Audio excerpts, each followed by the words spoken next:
Hello everyone, কেমন আছেন সবাই? আশা করছি ভালো আছেন। আলহামদুলিল্লাহ আমিও ভালো আছি। তো আজকে ছোট্ট একটা ব্লগ নিয়ে আপনাদের কাছে হাজির হয়েছি। যে ২-৩ দিনে আমি কি রান্নাবান্না করেছি, কি খাওয়া-দাওয়া করলাম এগুলোই। যদি আমার ভিডিওটা আপনাদের সাথে ভালো লাগে তাহলে অবশ্যই লাইক, কমেন্ট, শেয়ার করে পাশে থাকবেন।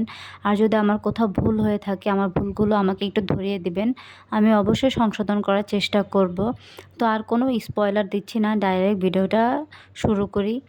তো কালকে সকালে নাস্তায় খেয়েছিলাম রুটি, সাথে ছিল সবজি আর ছিল ডিম, শসা।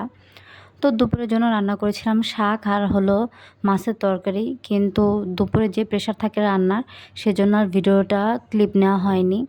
তো বিকালের দিকে চা খাওয়ার অনেক ক্রেভিংস হচ্ছিল, তাই একটু চা বানিয়ে নিলাম। সাথে আমার ছোট ভাই আর বোন খাবে, ওদের জন্য বানিয়ে নিলাম। আর এই বিস্কুট ঘরে আপনার ড্রাই কেক আছে, অন্য ধরনের সব ধরনের বিস্কুট আছে, কিন্তু আমার এই বিস্কুটটা খাওয়ার অনেক ক্রেভিং হচ্ছিল। আমি বিকালে একটু হাঁটতে বের হয়েছিলাম, ওইখান থেকে কিনে নিয়ে এসেছি।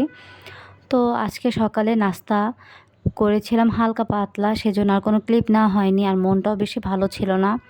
দুপুরে মাছ ভেজেছি, মাছ ভুনা করেছিলাম, আর কিছুই না, যেহেতু শরীরটাও ভালো না, মনটাও ভালো না। দুপুরে খাওয়া দাওয়া শেষ করে একটু ঘুম দিয়েছিলাম। ঘুম থেকে উঠে দেখি এমন মাথা ব্যথা, মাথা অনেকটা ধরেছিল। তো আমি ভাবলাম যে আবহাওয়াটা এত সুন্দর হয়ে গিয়েছে, একটু নুডলস রান্না করি। তো নুডলস রান্না করার আগে আমি একটু চা বানিয়ে খেয়েছিলাম। এদিকে আমি নুডলস রান্না করছি, আজকে একটু গাজরের দিব, যেহেতু আমার মেয়েকে একটু খাওয়াবো, বেশি ঝাল দিব না। তো সেজন্য পেঁয়াজ কুচি করেছি, মরিচ কুচি করেছি আর একটু গাজর কুচি করে নিয়েছি। এই তিনোটাই আমি এখন ভালোভাবে ভেজে নিচ্ছি।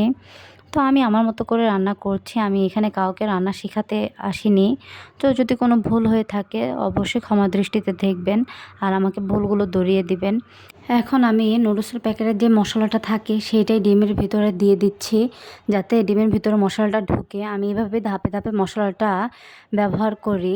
আমার এভাবে রান্না করলে মনে হয় নুডলসটা বেশি মজা হয়। তো এখন নুডলসটা আমি ভালোভাবে মিশিয়ে নিচ্ছি। এখন আবার ম্যাগি মশলা দিয়ে দিব। তো সবাইকে ধন্যবাদ। Thanks for watching. আল্লাহ হাফেজ।